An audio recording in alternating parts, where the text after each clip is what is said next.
भक्ति आंदोलन। छठी शताब्दी में भक्ति आंदोलन का शुरुआत तमिल क्षेत्र से हुई, जो कर्नाटक और महाराष्ट्र में फैल गई। भक्ति आंदोलन का विकास 12 अलवार वैष्णव संतों और 63 नैनार शैव संतों ने किया। शैव, नैनार और वैष्णव अलवार जैनियों और बौद्धों के अपरिग्रह को अस्वीकार का ईश्वर के प्रति व्यक्तिगत भक्ति को ही मुक्ति का मार्ग बताते थे। शैव संत अप्पार ने पल्लव राजा महेंद्र वर्मन को शैव धर्म स्वीकार करवाया। भक्ति कवि संतों को संत कहा जाता था और उनके दो समूह थे। प्रथम समूह वैष्णव संत थे जो महाराष्ट्र में लोकप्रिय हुए। वे भगवान विठोबा के भक्त थे। विठोबा पंथ के संत और उनके अनुयायी वरकरी या तीर्थयात्री पंथ कहलाते थे, क्योंकि हर वर्ष पंढरपुर की तीर्थ यात्रा पर जाते थे। दूसरा समूह पंजाब एवं राजस्थान के हिंदी भाषी क्षेत्रों में सक्रिय था और इसकी निर्गुण भक्ति, हर विशेषता से परे भगवान की भक्ति में आस्था थी। भक्ति आंदोलन का दक्षिण भारत से उत्तर भारत में रामानंद के द्वारा लाया गया। बंगाल में कृष्ण भक्ति की प्रारंभिक प्रतिपादकों में विद्यापति ठाकुर और चंडीदास थे। रामानंद की शिक्षा से दो संप्रदायों का प्रादुर्भाव हुआ, सगुण जो पुनर्जन्म में विश्वास रखता है और निर्गुण जो भगवान के निराकार रूप को पूजता है। सगुण संप्रदाय के सबसे प्रसिद्ध व्याख्याताओं में थे तुलसीदास और नाभादास जैसे रामभक्त, और निम्बार्क, वल्लभाचार्य, चैतन्य, सूरदास और मीराबाई जैसे कृष्ण भक्त। निर्गुण संप्रदाय के सबसे प्रसिद्ध प्रतिनिधि थे कबीर, जिन्हें भावी उत्तर भारतीय पंथों का आध्यात्मिक गुरु माना गया है। शंकराचार्य के अद्वैत दर्शन के विरोध में दक्षिण में वैष्णव संतों द्वारा 4 मतों की स्थापना की गई। श्री संप्रदाय रामानुजाचार्य द्वारा विशिष्टाद्वैतवाद, ब्रह्म संप्रदाय माधवाचार्य द्वारा द्वैतवाद, रुद्र संप्रदाय विष्णु स्वामी द्वारा शुद्ध द्वैतवाद, सनकादि संप्रदाय निम्बार्काचार्य द्वारा द्वैताद्वैतवाद। भक्ति आंदोलन के संत थे रामानुजाचार्य, 11वीं शताब्दी। इन्होंने राम को अपना आराध्य माना। इनका जन्म 1017 ईस्वी में मद्रास के निकट पेरुम्बर नामक स्थान पर हुआ था। 1137 ईस्वी में इनकी मृत्यु हो गई। रामानुज ने वेदांत में प्रशिक्षण अपने गुरु कांचीपुरम के यादव प्रकाश से प्राप्त किया था। रामानंद का जन्म 1299 ईस्वी में प्रयाग में हुआ था। इनकी शिक्षा प्रयाग तथा वाराणसी में हुई।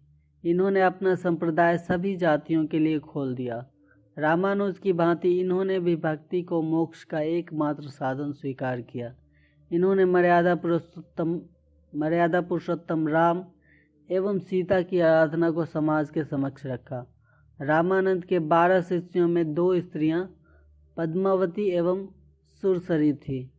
इनके प्रमुख शिष्य थे रैदास हरिजन, कबीर जुलाहा, धन्ना जाट, सेना नाई, पीपा राजपूत, सधना कसाई। कबीर का जन्म 1440 ईस्वी में वाराणसी में एक विधवा ब्राह्मणी के गर्भ से हुआ था। लोक लज्जा के भय से उसने नवजात शिशु को वाराणसी में लहर तारा के पास एक तालाब के समीप छोड़ दिया। जुलाहा, नीरू तथा उसकी पत्नी नीमा इस नवजात शिशु को अपने घर ले आए। इस बालक का नाम कबीर रखा गया। इन्होंने राम, रहीम, हजरत, अल्लाह आदि को एक ही ईश्वर के अनेक रूप माने। इन्होंने जाति प्रथा, धार्मिक कर्मकांड, बाह्य आडंबर, मूर्ति पूजा, जप तप, अवतारवाद आदि का घोर विरोध करते थे। एकेश्वरवाद में आस्था व्यक्त की एवं निराकार ब्रह्म की उपासना को महत्व दिया। निर्गुण भक्ति धारा से जुड़े कबीर ऐसे प्रथम भक्त थे जिन्होंने संत होने के बाद भी पूर्णतः गृहस्थ जीवन का निर्वाह किया। इनके अनुयायी कबीरपंथी कहलाए। कबीर के उपदेश शब्द सिखों के आदि ग्रंथ में संग्रहित है। कबीर की वाणी का संग्रह बीजक शिष्य धर्मदास द्वारा संकलित नाम से प्रसिद्ध है। बीजक में 3 भाग हैं, रमैनी, शब्द और साखी। उनकी भाषा को सधुक्करी कहा गया है। इसमें ब्रज भाषा, अवधी भाषा एवं राजस्थानी भाषा के शब्द पाए जाते हैं। कबीरदास की मृत्यु 1510 ईस्वी में मगहर में हुई। कबीर सुल्तान सिकंदर लोदी के समकालीन थे।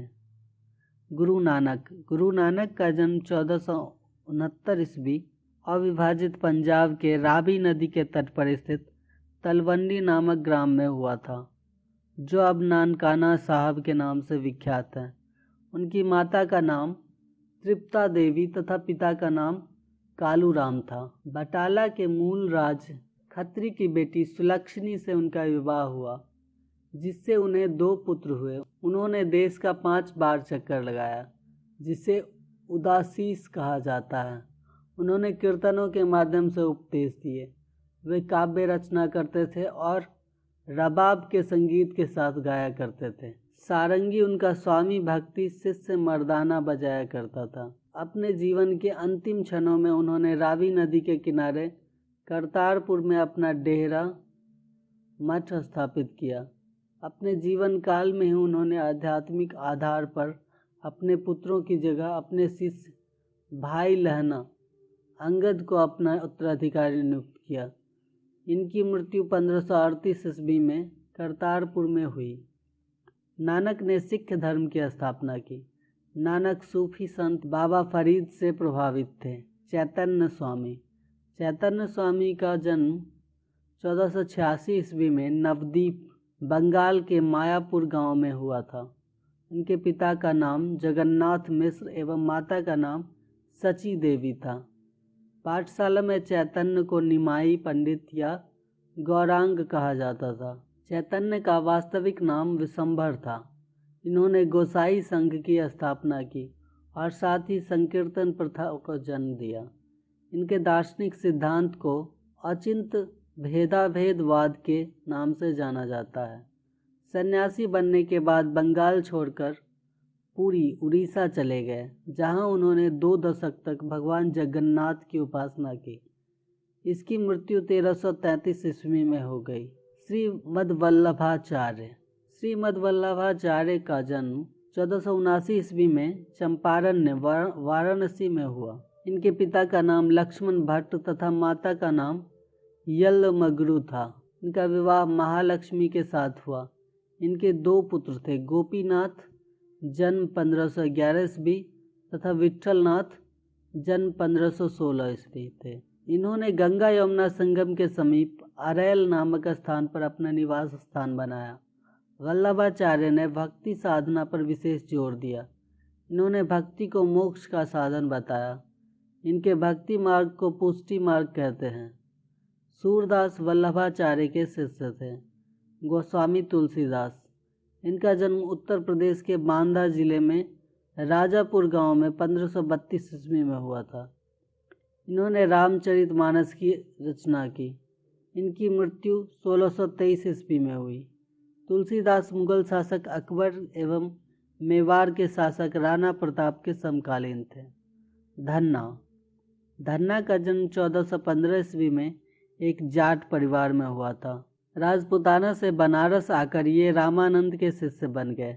कहा जाता है कि इन्होंने भगवान की मूर्ति को हठात भोजन कराया था।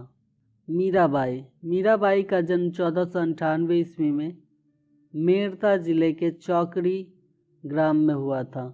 इनके पिता का नाम रत्न सिंह राठौर था। इनका विवाह 1516 ईस्वी में राणा सांगा के बड़े पुत्र और युवराज भोजराज से हुआ। अपने पति के मृत्यु के उपरांत ये पूर्णतः धर्मपरायण जीवन व्यतीत करने लगी। इन्होंने कृष्ण की उपासना प्रेमी एवं पति के रूप में की। इनके भक्ति गीत मुख्यतः ब्रज भाषा और आंशिक रूप से राजस्थानी में लिखे गए हैं तथा इनकी कुछ कविताएं राजस्थानी में भी हैं। इनकी मृत्यु 1546 ईस्वी में हो गई। रैदास ये जाति से चमार थे और बनारस के रहने वाले थे। ये रामानंद के 12 शिष्यों में से एक थे। इनके पिता का नाम रघु तथा माता का नाम घुड़बिनिया था। ये जूता बनाकर जीविकोपार्जन करते थे। इन्होंने रैदासी संप्रदाय की स्थापना की। दादू दयाल ये कबीर के अनुयायी थे। इनका जन्म 1544 ईस्वी में अहमदाबाद में हुआ था। इनका संबंध धुनिया जाति से था। सांभर में आकर इन्होंने ब्रह्म संप्रदाय की स्थापना की। अकबर ने धार्मिक चर्चा के लिए इन्हें एक बार फतेहपुर सिकरी बुलाया था। इन्होंने निपख नामक आंदोलन की शुरुआत की। इनकी मृत्यु 1603 ईस्वी में हो गई। सुंदर दास 1596 से 1689 ईस्वी दादू के शिष्य थे। शंकर देव 1449 से 1569 ईस्वी। इन्होंने भक्ति आंदोलन का प्रचार प्रसार असम में किया। ये चैतन्य के समकालीन थे।